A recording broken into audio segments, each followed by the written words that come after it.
आइए कथा को मैं आगे के लिए बढ़ा रहा हूँ। इस ब्राह्मण ने अपनी पत्नी और पुत्र को घर से बाहर कर दिया। ब्रह्मा जी नारद जी को कथा सुना रहे हैं। श्रुत्वा तथा सवृंतांतम प्राक्तनम संबिणत काच्य दशम समालोकम निर्यो दीक्षतांग। जब माँ एक दूसरी दिशा में चली गई और बेटा दूसरी दिशा में चला गया। बहुत परेशान था, भूखा था, बहुत दिन हो गए थे, उसने कुछ खाया नहीं। चिंताम बाप महेतिम क्वायामी करवाड़िकिम। रोने लगा, सोचने लगा कि अब ऐसी स्थिति में मैं क्या करूं। मैंने अपने माँ की बात नहीं मानी। मेरी माँ इतना ध्यान मेरे ऊपर देती थी, मैं क्या करूं। मेरी माता सूर्योदय के पहले ही मुझे मिष्टान दिया करती थी। माताएं जितना खिलाने पिलाने में ध्यान रखती हैं, दूसरा कभी नहीं रख सकता।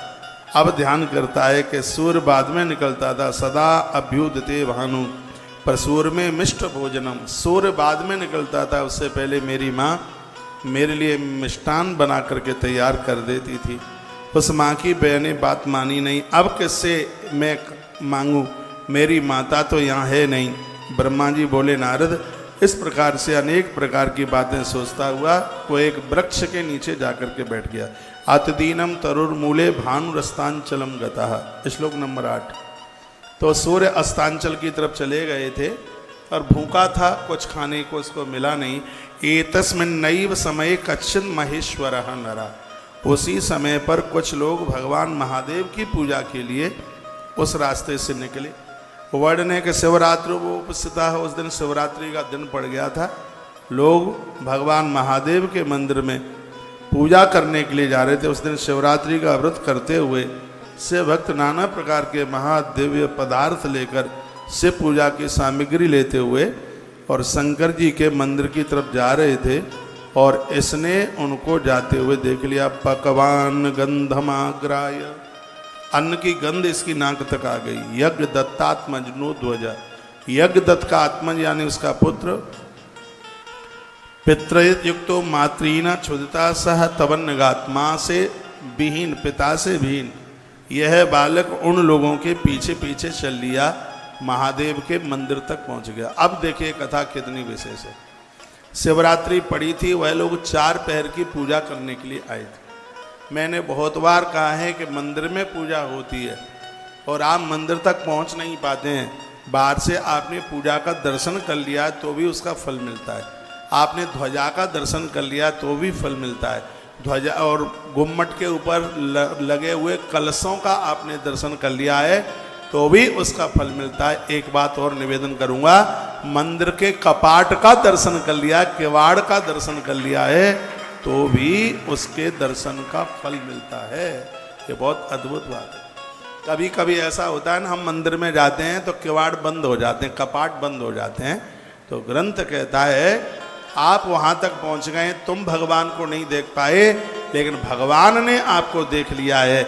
आपने यदि इस मंदिर के कपाट का दर्शन, ध्वजा का दर्शन और कलश का दर्शन कर लिया है तो भी आपको मंदिर दर्शन का ही फल प्राप्त हुआ है।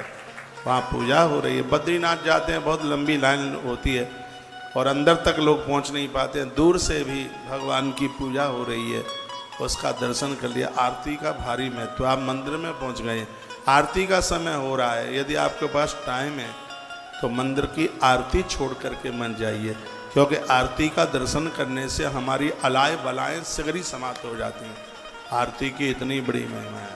आरती, मंदिर की आरती बड़ी विशेष होती है। तो यहाँ वर्णन किया गया है कि वह उन लोगों के पीछे पीछे चलता हुआ और वह मंदिर के पास तक पहुंच गया। वो लोग पूजा कर रहे थे। ये देहली पर बैठ करके गुड़ रिधि उस पूरी पूजा का दर्शन करता रहा। वहीं बैठा बैठा वह पूजा का दर्शन करता रहा। इन लोगों ने 4 पैर की पूजा करी और फल चढ़ाए, मिष्टान चढ़ाए, मिठाइयाँ चढ़ाई और सुबह के समय पर उनको नींद लग गई और वो लोग मंदिर में ही सो गए। अब ये तो भूख से बहुत ज़्यादा व्याकुल था। ये पाम दबाता हुआ और अंदर गया, दिया टिमटिमा रहा था तो वस्तु दिखाई नहीं दे रही थी। इसने अपना कपड़ा फाड़ दिया और दिए के ऊपर जैसे ही लगा तो उसमें से एकदम लौ प्रकट हुई। जैसी लौ प्रकाश रोशनी प्रकट हुआ कि उसको कुछ मिष्टान चढ़े हुए दिखाई दे गए। इसने दोनों हाथों से उस मिष्टान को भर लिया। चोर को तो पामी कहाँ होते हैं, और खाने पीने की चीज़ें लेकर के जैसे ही उसने भागने की कोशिश करी वहाँ से, ततः पकवान मादाय त्वरितम गच्छतो वही, जब वो भागने की कोशिश करता है तुरंत, तो तस्य पाद तला आघात, उसी समय उसके पाम का स्पर्श आघात किसी सोते हुए व्यक्ति से हो गया और तत्काल वो व्यक्ति जागा और मंदिर में वो चिल्लाने लगा, पुरुषोत्तम को ब्रह्मोद्यता, सो रहा था, सोता हुआ जाग गया और बड़ी जोर से वह चिल्लाया और कहने लगा, कोप्यम कोप्यम त्वार अन्नो गृहताम गृहताम असौ। ऐसा न्यारी रात्रि में मंदिर में चोर आ गया है और वो बड़ी जोर से चिल्लाया, मंदिर में चोर है। और जैसे उसने कहा कि मंदिर में चोर है, तो सब लोग उस मंदिर में सोने वाले जो लोग थे वो सब के सब खड़े हो गए और ये यज्ञदत्त दीक्षित का बेटा गुड़निधि उनके हाथों आ गया। लोगों ने लाठियां उठाई और इसके पीठ के ऊपर इतनी जोर से बरसाई कि महादेव के मंदिर में ही इसकी मृत्यु हो गई। उन्होंने पीट पीट करके इसको मार डाला, इसकी मौत हो गई। यमराज ने अपने दूतों से कहा कि धरती पर एक बहुत बड़ा अपराधी, बहुत बड़ा पापी मरा है। यमराज कहने लगे कि उनको लेकर के तुम आओ। यम ने अपने गढ़ों को ये बात कही, उन्हें लेने के लिए जाइए। इधर भगवान शंकर जी अपने गढ़ों को बोले। भगवान महादेव ने कहा कि मेरी 4 पहर की पूजा का दर्शन करने वाला और मेरा प्रसाद पाने वाला और एक ऐसा ब्राह्मण का बालक मेरे मंदिर में मरा है, उसको सम्मान पूर्वक मेरे धाम लेकर के आइए। तो उधर से भगवान के शंकर के गढ़ चल पड़े हैं और इधर से वो यमराज के गढ़ पहुंच गए। तो यो यम के गढ़ थे वो थोड़ा पहले पहुंच गए, तो वो घसीट करके गुड़निधि को लेकर के जाने लगे। तो रास्ते में शंकर जी के गढ़ मिल गए। क्या बोले, मुंच तेनम दुजम याम्याम गढ़म परम धार्मिक है। अरे यमराज के गढ़ो, इसको छोड़ दो, ये बड़ा धार्मिक है। इतना धार्मिक है कि महादेव की पूजा का दर्शन करता हुआ मरा। दंड योग्यो न विप्रासौ दग्ध सर्वांग संचया, 24 नंबर का श्लोक है। ये दंड देने के लायक नहीं है, ये दंड से दूर है। इस ब्राह्मण को छोड़ दो, ये दंड योग्य नहीं है, क्योंकि इसके सभी पाप नष्ट हो चुके हैं। महादेव की 4 पैर की पूजा दर्शन करके और शिव नैवेद्य को अपने मुख में रख करके इसके जितने जो अपराध थे, पाप थे, वो सगरे समाप्त हो गए हैं। विप्रासौ दग्ध सर्वांग संचय, जितने पाप थे वो सगरे जल करके राख हो गए हैं। शिव गढ़ों की बात सुनकर यम के दूतों को बड़ा आश्चर्य हुआ और वो भगवान के गढ़ों से बोले। क्या बोले, कुलाचारम प्रतियर्ष पित्रोर्वाक्य परांग मुखा। सुन लीजिए क्या बोले। यमगढ़ कहने लगे, यमराज के गढ़ कहने लगे कि इस ब्राह्मण ने कुलाचार का सदैव उल्लंघन किया है। अपनी सदाचार को इसने छोड़ दिया, इसने कभी माता पिता की आज्ञा नहीं मानी। यह सत्य से हीन, पवित्रता से हीन, संध्या आदि कर्म इसने कभी किए नहीं, इसलिए ये यम फांसों में बंधने वाला है। और आखिर में यह हुआ कि यम और शंकर जी के गढ़ों में झगड़ा होने लगा। शंकर जी के गढ़ सूक्ष्म धर्म बताने लगे और वह कहने लगे, यमदूतों से कहने लगे कि सुनिए, हे गढ़ो, इस यज्ञदत्त के पुत्र गुड़निधि ने जो जो पुण्य कर्म किए हैं उन्हें सावधानी से सुन लो। भगवान शंकर के गढ़ बोले, कहते हैं इसने शिवलिंग पर पड़ने वाली दीप छाया को दूर किया, अपना कपड़ा जला के, अपने वस्त्र के द्वारा बत्ती बनाकर रात्रि में दिया जलाकर इसने भगवान शंकर को प्रकाश किया। भोलेनाथ को आप दिया दिखा देते हैं, दिया जला देते हैं, इसने तो धोखे से कपड़ा जला के प्रकाश कर दिया। और जो प्रत्यक्ष रूप से जो भगवान को प्रकाश दिखाते हैं, देखा है, पतंती लिंग सरसी दीपक छाया निवारता स्वचलांग चालितो नैन दत्वा दीप दशाम निशी। बताते हैं कि ऐसा जीव दुनिया छोड़कर जब ऊपर जाता है तो देवता उसके रास्ते में दिए जला जला करके लेकर के आ जाते हैं। इसलिए दिए के प्रति, दीप के ऊपर बड़ा विश्वास रखिए। और कहने लगे इसका दूसरा पुण्य और भी सुन लीजिए। इसने शिव पूजा के बहाने शिव नाम ग्रहण करने वालों के मुख से शिव नाम का श्रवण किया। वहाँ कीर्तन चल रहा था, नमः शिवाय, हरिओम नमः शिवाय, उसको श्रवण करने से इसके पाप जल गए। 36 नंबर के श्लोक में ऐसा वर्णन किया गया है, कहा गया शिव नामानी प्रसंगादपि गृह्यताम। इसने वो शंकर जी के नाम को, शरणुतः शिव नामानी, शंकर जी के नाम को इसने अपने कानों से सुना, इसलिए इसके पाप जल गए। शिव भक्तों के द्वारा की जाने वाली पूजा को उपवास करते हुए स्थित चित्त से इसने देखा। इसने उपवास किया था, इसने अन्न नहीं खाया था। तो क्वचित कालम माँ भगवान करसती शिवानुगा, तो इसने व्रत करके और उस पूजा का दर्शन किया, कुछ खाया नहीं। फिर पाप रहित होकर के है, अब यह कलिंग देश का यह राजा बनेगा। अवश्य ही है ब्राह्मण कुमार शंकर जी का प्यारा भक्त बन गया है, ये तुम्हारे संग ले जाने के लायक नहीं है, और तुम नहीं मानोगे तो हम तुम्हारी तोड़ाई पढ़ाई कर देंगे। आखिर में इतना युद्ध हुआ। बताते हैं कि भगवान शंकर के गढ़ों ने खूब यमराज के दूतों की ठुकाई और पिटाई करी, और वह गुड़ नदी को छोड़ छाड़ करके धर्मराज के पास में जाकर के पहुंच गए, और धर्मराज से जाकर के शिकायत करी, कहा ऐसी ऐसी बात है, भारी मार पड़ी है, तुमने भेज दी, हम लेने के लिए गए तो शंकर के वहां पर गढ़ आ गए, उन्होंने बहुत ठोकाई पिटाई हमारी करी है। धर्मराज ने कहा तुमने गलती कर दी, और आज मैं तुम्हें सूची पत्र बनाए देता हूं, इन लोगों को लेने के लिए कभी भी मन जाना, उनके ऊपर तुम्हारा अधिकार नहीं है। अब ये बात थोड़ी ध्यान से सुन लीजिएगा।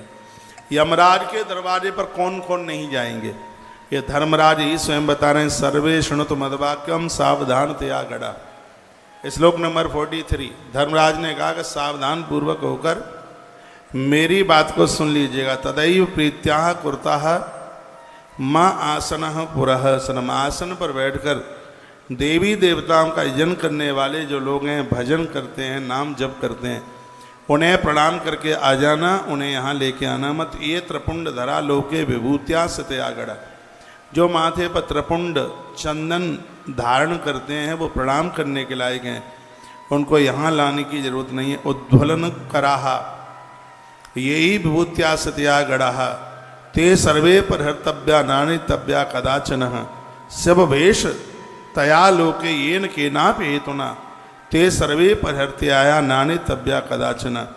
बड़ी सुंदर सुंदर बातों का वर्णन कर दिया गया है। कहा जिसने साधु का भेष बना लिया है, जिसने शिव भक्त का भेष बना लिया है, उन्हें प्रणाम करके आ जाना, उन्हें यहाँ लाने की जरूरत नहीं है। ये रुद्राक्ष धरा लोके, जो रुद्राक्ष, यहाँ से पुराण की कथा है इसलिए रुद्राक्ष शब्द लिखा है। यहाँ पर आप तुलसी भी जोड़ सकते हो, पद्म पुराण में तुलसी की बात कही गई है। जो गले में रुद्राक्ष और तुलसी धारण करते हैं, ऐसे लोगों को यम के दूत प्रणाम करके चले जाते हैं, उनको स्पर्श तक नहीं कर पाते। गरुड़ पुराण में यहाँ तक लिखा है कि घर में तुलसी का होना इसलिए जरूरी है। घर में किसी वृद्ध की मृत्यु हुई है, उसको नीचे लिटा दिया और बगल में तुलसी का गरुआ रख दिया गया है, तुलसी का गमला रख दिया गया, उसकी छाया मरने वाले व्यक्ति के ऊपर पड़ गई। दरवाजे पर आए हुए, द्वार पर आए हुए यमराज के गढ़ लौट करके चले जाते हैं, उस घर में प्रवेश नहीं कर पाते। यह है तुलसी की बहुत बड़ी महिमा है, ये तुलसी का बहुत बड़ा मातम है। प्राण न निकले हों उससे पहले, सालग्राम क्यों प्राण निकल जाएंगे, फिर तो सूतक लग जाएगा ना। प्राण न निकले हों उससे पहले सालग्राम की बटुलिया, गरुड़ पुराण में लिखा है, सालग्राम भगवान की बटुलिया उस व्यक्ति, मरणासन व्यक्ति के पास लाके रख दीजिएगा। 5-7 तुलसी की पत्ती गंगाजल में डालकर उसके मुख में डाल दीजिए। सिर के ऊपर तुलसी का गरुआ गमला रख दीजिए, उसकी परछाई मरने वाले व्यक्ति के ऊपर पड़े, तो इससे यमराज के दूत वहां आएंगे नहीं, यमराज के दूत चले जाएंगे और भगवान नारायण के पार्षदों का आगमन वहां होगा। जीव बड़े आदर और मान के साथ, आनंद के साथ में यात्रा करेगा। तो जिस माई बाप ने सब कुछ अपना दे दिया है आप बच्चों को, तो उनके मृत्यु काल में इतना तो जरूर कर देना।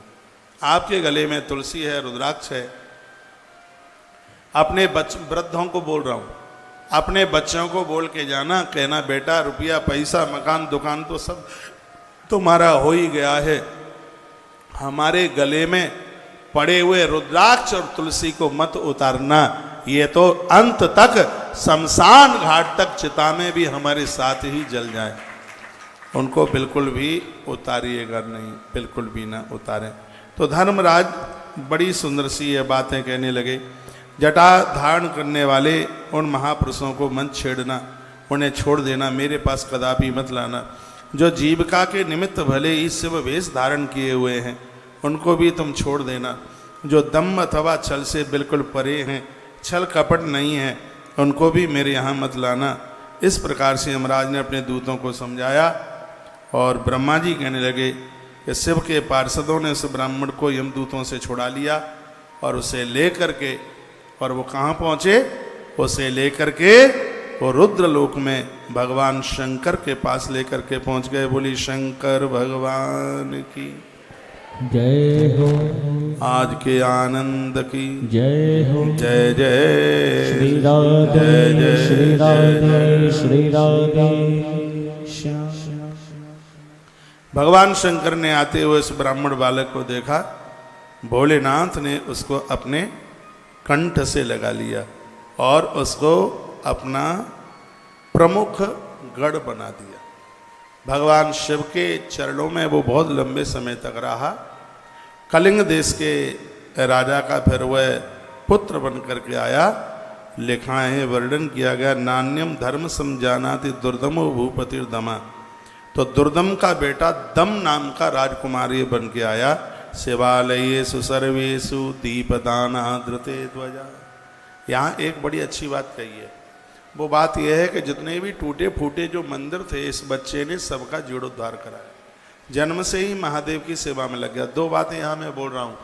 नया मंदिर बनाने का भारी महत्व है, लेकिन मंदिर का जीर्णोद्धार कराना, ये नए मंदिर को बनाने से भी इसकी महिमा ज़्यादा है। मंदिर का जीर्णोद्धार कराया जाए। आप भाग्यशाली हैं, आपके गली और मोहल्ले में, आपके शहर बाजार गांव में मंदिर हों।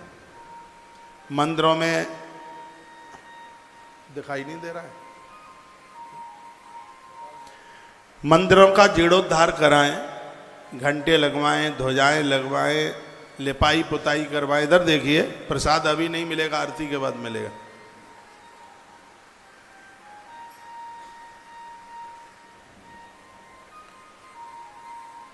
अखंड ज्योत जलवा दीजिए, बढ़िया सा पुजारी रखवाइए। ये बड़ी सुंदर बात कही है। मंदिरों का जीर्णोद्धार कराना ये बहुत बड़े पुण्य की बात है। नए मंदिर से भी ज़्यादा फल है किसी टूटे फूटे मंदिर का जीर्णोद्धार करा दिया जाए। अब जन्म से ये इस कार्य में लग गया। क्यों लग गया? क्योंकि हमारा अगला जन्म वहीं से आरंभ होता है जितना हम पिछले जन्म में जहाँ काम करते करते मौत को प्राप्त हुए हैं। जो कार्य हमने अपनी लास्ट समय में छोड़ा है, अगला जन्म हमारा वहीं से आरंभ होता है, वहीं से जो हमने जो छोड़ा है। जैसे उदाहरण के तौर पर कोई राजस्थानी मैया, चकिया चलती है राजस्थान में कि नहीं चलती? अब चाकी आज छूट गई होगी, पहले चलती थी। चकिया चलती थी, रई चलती थी। जब तक चक्की, रई जानते हैं ना, मट्ठा नहीं निकाले कभी। क्या बोलते हैं आपकी आंखों से? हाँ, दही बिलोना। चकिया चलती यूं ऐसे। जब तक ये सब चीजें चलती रही तब तक बच्चे घर में ही जन्म लेते रहे। जब से बिलोना और चकिया दोनों छूटी तब से बच्चों की जन्मभूमि हॉस्पिटल हो गई। तभी से हुई है विशेष रूप से, क्योंकि ये काम कुछ ऐसे थे जो बॉडी को एकदम ऐसे लचीला कर देते। जब से ये सब चीज़ छूटा है, इतना दर्द है, पीड़ा है, कमर बिल्कुल तीर कमान की तरह हो गई है। दर्द इतना होता है, इतना दुखता है, ज़मीन पर बैठ नहीं पाते हैं, चाय चाची संग नहीं छोड़ती है। क्या किया जाए, बड़ी बड़ी आफतें उठा उठा करके पोटला बांध बांध करके लटका रखे। इतना बेकार जीवन ऐसा, कितना सुंदर सा जीवन। कितनी आपकी पुरानी फोटो देखी जाए तो ऐसा लगता था कि राधा रानी की छोटी बहन है कोई। इतना सब बढ़िया लगता था, इतना अच्छा लगता था। सब उठ पटांग खा पी करके उल्टा पुल्टा टाइम सब खत्म करके इतनी बीमारियां ले रखी हैं। हे भगवान, पता नहीं आप अपने आप से इतनी दुश्मनी क्यों करते हैं। ऐसा बिल्कुल मत कीजिए। घर के काम कुछ करते धरते रहिए और सुबह शाम थोड़ा घूमते रहिए, चलते रहिए, अपने घर के काम करते रहिए, कपड़े धोते रहिए। और घर में भी अभी सिलबट्टा हो, आनंद हो जाएगा, सिललुड़िया हो, ये सब चीज़ें होती रहेंगी।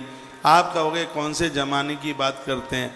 मैं उस ज़माने को फिर देखना चाहता हूँ जिसमें सब लोग स्वस्थ, उस ज़माने में अस्पताल नहीं मंदिर होते थे। लेकिन अब तो मंदिर तो चले गए महाराज, बड़े से बड़े हॉस्पिटल बनते हुए जा रहे हैं। एक बार जयकारा लगाइए, बोलो कृष्ण कन्हैया लाल की जय श्री हनुमान जी महाराज की जय हो। तो आपने देखा होगा माताएं 5-5 सेर पीसती थी, अकेली मैया 5 किलो आटा पीसती थी। दीदी आपने भी पीसा है 5 सेर? हाँ, ये कंचन बहन दादीच बोलती है हमारी अम्मा 5 सेर पीसती थी। मेरी भी अम्मा पीसती थी 5-7 सेर।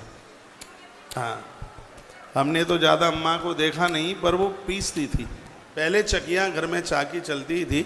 तो मैं तो बात ये बोल रहा हूँ कि कोई माँ पीसते पीसते, बैठने को जगह बिल्कुल नहीं है, काफ़ी श्रोता बाद में चले जाते हैं, थोड़ा थोड़ा आगे आ जाइए। आपके बीच में जहाँ भी कहीं गैप है उसको गैप को दूर कर दीजिए और आगे आ जाएं, बस आगे की बाउंड्री सुरक्षित बनी रहे। आ जाइए, थोड़ा थोड़ा और आइए, और आइए। अभी तो कथा शुरू हुई है, अभी तो चलेगी और बहुत आनंद आवेगा। आज कैलाशपति की कथा, कैलाश महिमा आप सुनेंगे। आप बड़े अच्छे श्रोता हैं, बड़े समझदार हैं, मेरी बात मान लेते हैं, इसलिए आपके लिए ताली भी बजा रहा हूँ। और आ जाओ, थोड़ा थोड़ा और आ जाओ। अब लगाओ जयकारा जोर से, खाटू श्याम मंदिर तक जयकारा पहुंच जाए। बोलिए श्याम बाबा की जय हो, बालाजी महाराज की जय हो। जय जय श्री राधे श्री राधे श्री राधे श्याम। जैसे एक माँ पीसते पीसते सो जाए तो एकदम जगेगी तो वह पीसना ही शुरू कर देगी।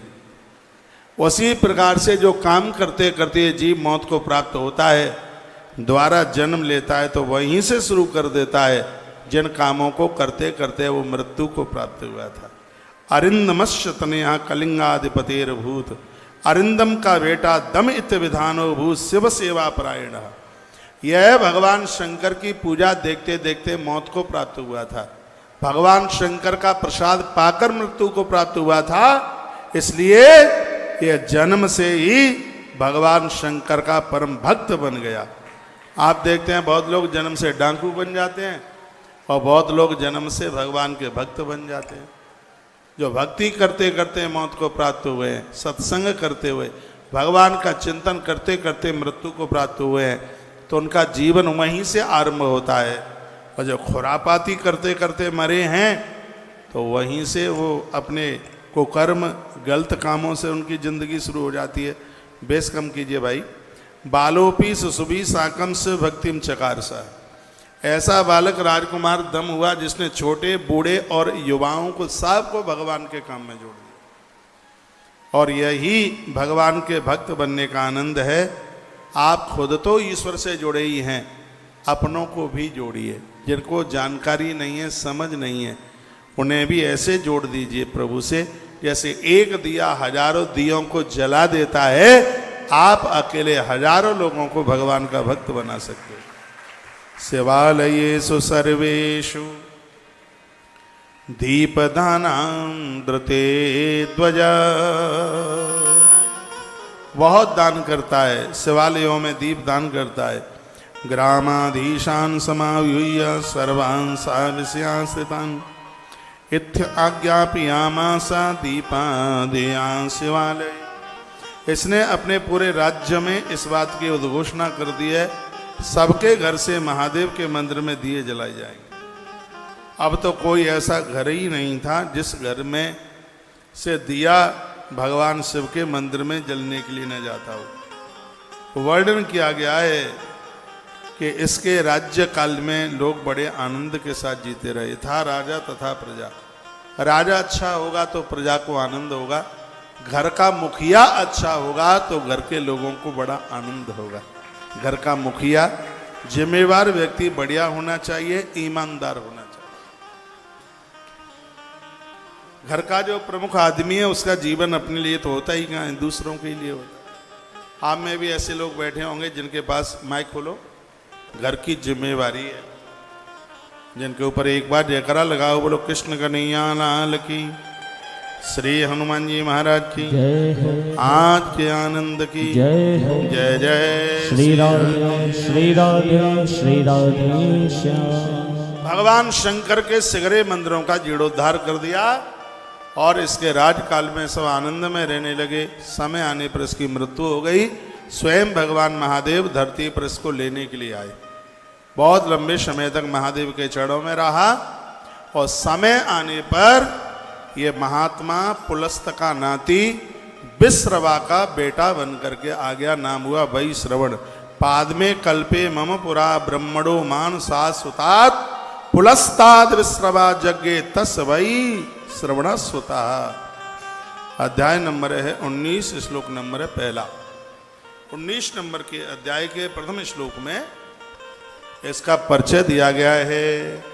कहा गया तेने यमल का भुक्ता पुरी विश्वकर्ता कृता आराध्य त्र्यंबकम देव मत्योग्र तपसा पुरा।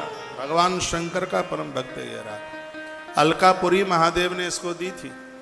और ऐसा बताते हैं कि जब वैश्रवण का जन्म हुआ तब आकाश से विधाता ब्रह्मा वेदों के मंत्र बोल रहे थे। ये दो महापुरुष ऐसे हैं जिनके जन्म पर वेद के मंत्र आकाश से बोले गए। एक तो है वैश्रवण जो कि ये दशानन रावण की दूसरी मां का बेटा था, और एक है सुमंत्र। वाल्मीकि रामायण में उनकी कथा आती है। इनका नाम सुमंत्र क्यों है? सुमंत्र क्यों है? क्योंकि जिस समय इनका जन्म हुआ था तो आकाश में से सुंदर सुंदर मंत्र बोले जा रहे थे। देवता मंत्र बोल रहे थे, ब्रह्मा जी मंत्रों का उच्चारण कर रहे थे इनके जन्म पर, इसलिए उनका नाम हुआ है सुमंत्र। एक ऐसा महापुरुष हुआ जिसका जन्म हुआ तो आकाश में ढोल और मंजीरा बज रहे थे। वो कौन है? वो उनका नाम है भगवान श्री कृष्ण के पिताजी वसुदेव जी महाराज। वसुदेव जी का जिस समय जन्म हुआ था तो इनके जन्म पर आकाश में देवता ढोल और मंजीरे बजा रहे थे, इसलिए इनका नाम हुआ है आनक दुंदुभी। संस्कृत में ढोल को कहते हैं आनक और मंजीरे को कहते हैं दुंदुभी संस्कृत में। इस संस्कृत का शब्द है आनक दुंदुभी, यानी ढोल और मंजीरा। वसुदेव जी का एक नाम आनक दुंदुभी क्यों है? इसलिए क्योंकि जब इनका जन्म हुआ था तब आकाश में ढोल और मंजीरे बज रहे थे। संस्कृत में ढोल मंजीरे को आनक दुंदुभी कहते, इसलिए उनका नाम आनक दुंदुभी हुआ। अब ये रहे वैश्रवण। ऐसा बताते हैं कि जिस समय इस बच्चे का जन्म हुआ उस समय आकाश ऊपर के लोकों में चहल पहल हो गई थी और कहा जा रहा था कि पुलस्त का नाती इतना अद्भुत हुआ है जिसके जन्म पर महादेव अति प्रसन्न हैं, जिन्होंने ऐसा सुंदर श्रवण किया। उस बच्चे का नाम वैश्रवण रख दिया गया है। विश्रवा यज्ञ तस् वैश्रवण सुतः। वैश्रवा का पुत्र हुआ है। महात्मा वैश्रवा बड़े अच्छे महापुरुष थे, बहुत अच्छे महात्मा थे। वैश्रवा ऐसा बताते हैं कि राक्षसों ने एक चाल खेल दी। बहुत बड़ा तपस्वी महापुरुष था ये, बहुत बड़ा तपस्या, बहुत बड़ी तपस्या थी, बहुत बड़ा महापुरुष था, महात्मा था। और बताते हैं जैसा कि ग्रंथों में वर्णन है कि स्वर्ण के महल इन महात्मा के पास में थे।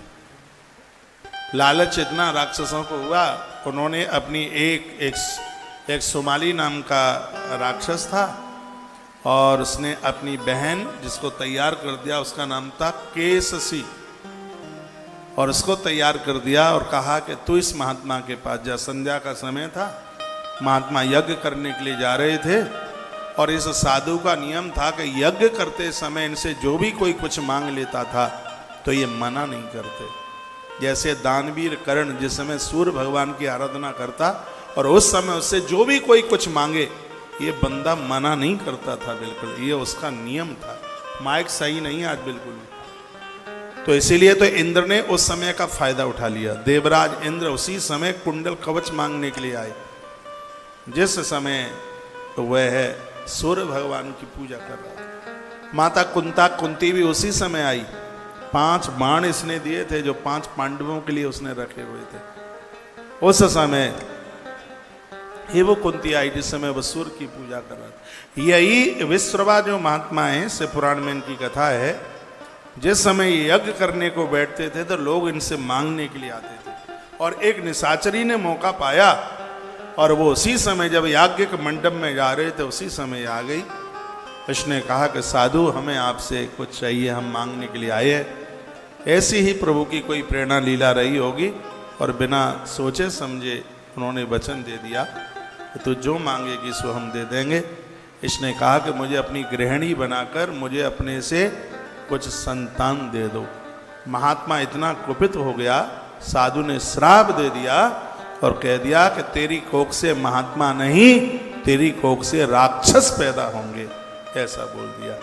इसलिए उसके शिशु को रावण का जन्म हुआ था। कुंभकर्ण रावण, विभीषण को विमाता का पुत्र कहा गया है। तो ये बालक जिसकी कथा आप सुन रहे हैं, ये भी एक दूसरी स्त्री का ही बेटा था। नाम विश्रवा यज्ञ तस् वै श्रवण सुता, इसका नाम वै श्रवण रखा गया है। और भगवान शिव का, भगवान शंकर का यह बड़ा परम भक्त था जन्म से ही। ये वही है, ध्यान रखना, जो 3 जन्म पहले गुणनिधि नाम का यज्ञदत्त दीक्षित ब्राह्मण का बेटा था गुणनिधि। दूसरे जन्म में राजकुमार दम बना और तीसरे जन्म में ये वही श्रवण बना है। और अब इसकी कथा आप सुनिएगा। छोटे से थोड़ा सा ये बड़ा हुआ तो पुरो ददर्श श्रीकंठम चंद्रचूड़ा मुवादवम तत्तेज परभूताक्ष तेजा समिल्य लोचने। ऐसा बताते हैं कि प्रत्यक्ष रूप से भगवान महादेव ने उसको दर्शन दिया था। कैसे दर्शन दिया? एक समय की बात थी, यह तपस्या के लिए काशी में पहुंचा और 5100 वर्ष तक इसने तप किया। तपस्या भी बहुत बड़ी थी, 5100 वर्ष तक तप इसने किया। तो भगवान शंकर सामने आके प्रकट हो गए। बोली शंकर भगवान की जय हो। भगवान भोलेनाथ लिखा है कि देव देव उमापति, उमापति अकेले नहीं भवानी को संग लेकर के आए थे। ददऊ दर्शन सामर्थ्यम स्पष्टा पाणतलेनतम, उसका हाथ सिर के ऊपर हाथ रख दिया और कहा पुत्र वरदान मांगिए, क्या चाहते हो? तो वही श्रवण ने माता जगदम्बा को बहुत देर तक आंख खोल करके देखा। तो मैया इतनी रुष्ट इसके ऊपर हो गई और भगवान शंकर को मैया बोली कि ये मुझे ऐसी दृष्टि से देख रहा है, असूय मानो में रूप प्रेम सौभाग्य संग, मुझे इस दृष्टि से देख रहा है तो ओमे त्वदीयम पुत्रो, ये इसको शीघ्र ही मैया ने श्राप दे दिया। जिस आंख को तिरछी करके तू मुझे देख रहा है, मेरा श्राप है कि शीघ्र ही तेरी वह आंख टपक करके नीचे गिर जाए। तो वही श्रवण की एक आंख उसी समय नीचे गिर गई। तो वही श्रवण ने क्या कहा मां जगदम्बा को? कहा हे माते, तू अपने इस पुत्र को समझ नहीं पाई। तावद विस्फोट तन्नेनम बामम बामाविलोकनाथ, 19 नंबर का श्लोक है। बाईं तरफ की आंख नीचे गिर गई। क्रूरदवीक्षते यावत पुनः पुनर्दम वदन, बार बार वो आंख घुमा करके देख रहा था। तावद विस्फोटगम तन्नेत्रम, वो आंख बाईं आंख नीचे गिर गई।